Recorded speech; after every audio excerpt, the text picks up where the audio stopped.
new important developments out of Gaza. As CNN reports, a new U.S. intelligence information shows that nearly half of the air-to-ground munitions that Israel has used in Gaza in its war with Hamas since October 7th have been unguided, otherwise known as dumb bombs. As UN war crimes investigator Mark Garlasco noted, the numbers of dumb bombs versus precision-guided missiles, or PGMs, shows Israel taking a grim step backward in how warfare is conducted. Garlasco writes, historical PGM use in Iraq in 1991 was about 8%, in Serbia in 1999 was about 33%, in Afghanistan in 2002 it was 65%, Iraq 2003 66%, Libya 2011 100%, Gaza 2023 back down to 65%. This comes as new reporting from Al Jazeera claims that women and children and babies were killed execution style by Israeli forces while they were sheltering inside a UN school. Let's watch. New pictures from a school sheltering displaced Palestinians in northern Gaza show bodies piled up following an Israeli attack. Witnesses say a number of people, including women, children and babies, were killed execution style by Israeli forces while they were sheltering inside. During an interview with Sky News yesterday, Israeli ambassador to the United Kingdom vehemently rejecting the idea of a two-state solution. Let's watch.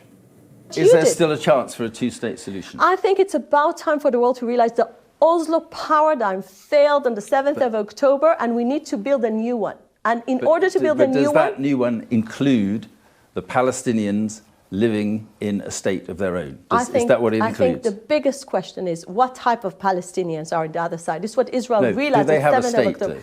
The answer is absolutely no, and I'll tell you why. Well, then how can there be peace? How can there be peace in the reason there is no peace Israel is because the Palestinians... without offering Mark, a state to Palestine, how can there be peace in Israel? Israel knows today, and the world should know now, the reason the Oslo Accords failed is because the Palestinians never wanted to have a state next to Israel.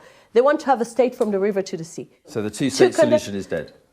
Why are you obsessed with a formula that never worked, that created these radical people in the other side? Why are you obsessed with that? Joining us now is Alan McLeod, senior staff writer and podcast producer at Mint Press News. Alan, thanks for coming on. Good to be with you today. So what we've been hearing since October 7th is that Israel's response to the October 7th attacks have been pointed, they've been targeted, they've been surgical, that they have been taking the utmost care to avoid civilian casualties. This is a narrative that has also been reflected in statements coming out of our own government. How does this new report impact that framing? Well, to be quite frank with you, Brianna, I think it makes a mockery of this idea that so many Israeli and American political figures have been talking about for months now, that they're taking every precaution possible to minimize civilian casualties or property destruction. Gaza, let's remember, is one of the world's most densely populated areas. Before the war started, more than 2 million people were cramped into a strip that was smaller than Mobile, Alabama, meaning that Gaza actually has a bigger population density than Chicago or DC. And so what we're seeing here with the dropping of enormous numbers of dumb bombs, as they're called, this really constitutes a war crime. IDF spokespeople will say that they're devoting vast resources to minimizing the harm to civilians, and that Hamas is really to blame because they're using human shields. And then the United States will say things like they're concerned and troubled at the loss of civilian life. But really, are they? I mean, ultimately, we see the United States leaking these sorts of stories to sympathetic reporters in the mainstream media. But what they're really trying to do there is just distance themselves from Israeli destruction. Where are these bombs coming from? I think we have to ask ourselves. The vast majority of Israeli international arms purchases come from the United States. And the Biden administration has just been rubber stamping a $14.5 billion arms deal to Israel. And that's aid, not even selling. So they're not even making a profit on this. They are giving the Israelis the weapons that they are using to carpet bomb Gaza. And that means that the American taxpayer is ultimately footing the bill here. And so I would ask the question of all viewers, does this mean that the American people are now complicit? Does this mean Biden is now an accomplice in these war crimes? I think these are questions that everyone in the United States has to be asking themselves right now. Right. I mean, I take your point. It's not a choice, obviously, for the American taxpayers. They're having their money taken from them and given to this effort abroad. And I'm sure many people, even many people on the right, object to being forced to finance other countries' defenses. I want to ask you about that video footage we played. As far as I can tell, this is from Al Jazeera and hasn't been reported much elsewhere yet. Obviously, I would say that if Israeli soldiers executed civilians, they should be held fully accountable for that in the same way that Hamas terrorists engaging in the same should be held fully accountable for that. What can you tell us about what we're seeing here? Yeah, absolutely. I'm very glad that you're covering this story because when it broke, I predicted that there really wouldn't be much coverage of this in the US, certainly from the mainstream corporate press anyway. And that is specifically down to who is the aggressor, who is the perpetrator, and who is the victim in this case.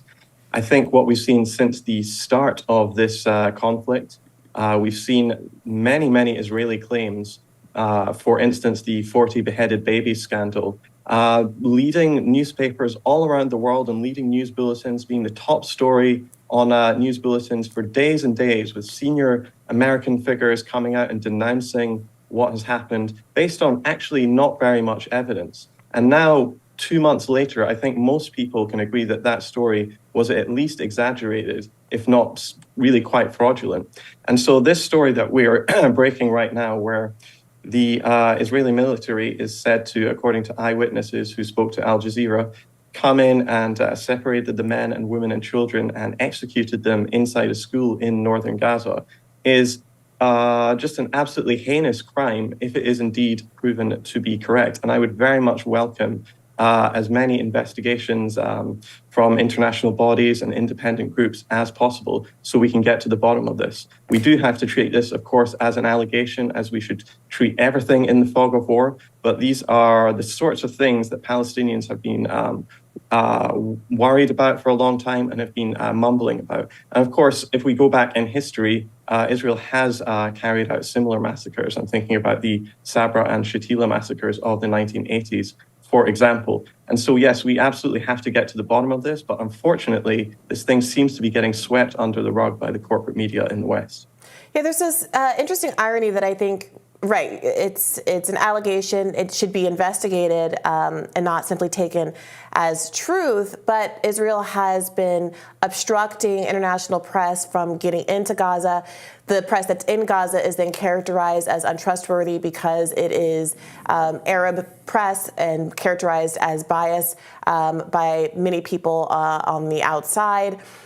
You have, ironically, some of the, I would argue, more heinous imagery being self-reported by members of the IDF. There was a video, self-reported, of IDF members entering a mosque and using the prayer call speakers to sing Jewish prayers. You can imagine that if the reverse were true, that there were imagery of Muslims going into a synagogue and taking it over and, calling for prayer from inside. People would have been up in arms, rifling through women's underwear drawers, putting prayer rugs in bathrooms and things like that. Though that imagery has not come because of outside journalism, but because members of the IDF have been filming that and putting that up on social media themselves. So how do we, apart from relying on the IDF self-reporting or the reporting of people who are Gazans themselves on their cell phones, or the handful of intrepid journalists who have not yet been killed by the IDF, how can we expect to get validation of some of the stories that are coming out of Gaza, especially since the restrictions on entering into Gaza are also being applied to humanitarian aid organizations that are also calling for this kind of review? That's a great question. And unfortunately, in the fog of war, these sorts of questions will often remain unanswered.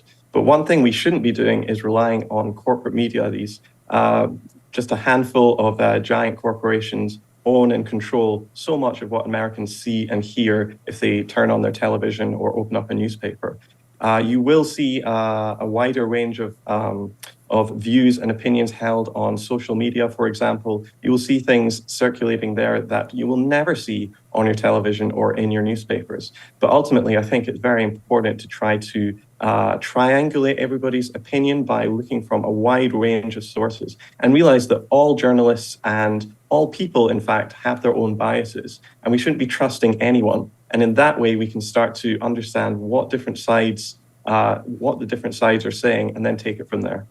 And also to wait before one weighs in with strong condemnation, because often more information comes out later, to wait for more independent-minded people to reach some conclusions, or even sometimes the most I think trustworthy is when even someone who's ostensibly on the one side or the other nevertheless says, well, in this case, I think this is what happened in this video, or in this case, I think this is what you can trust it more because it's actually not self-serving. Alan, thank you so much for joining us. These are some helpful tips as we continue to parse what's happening in Gaza. Always great to be with you.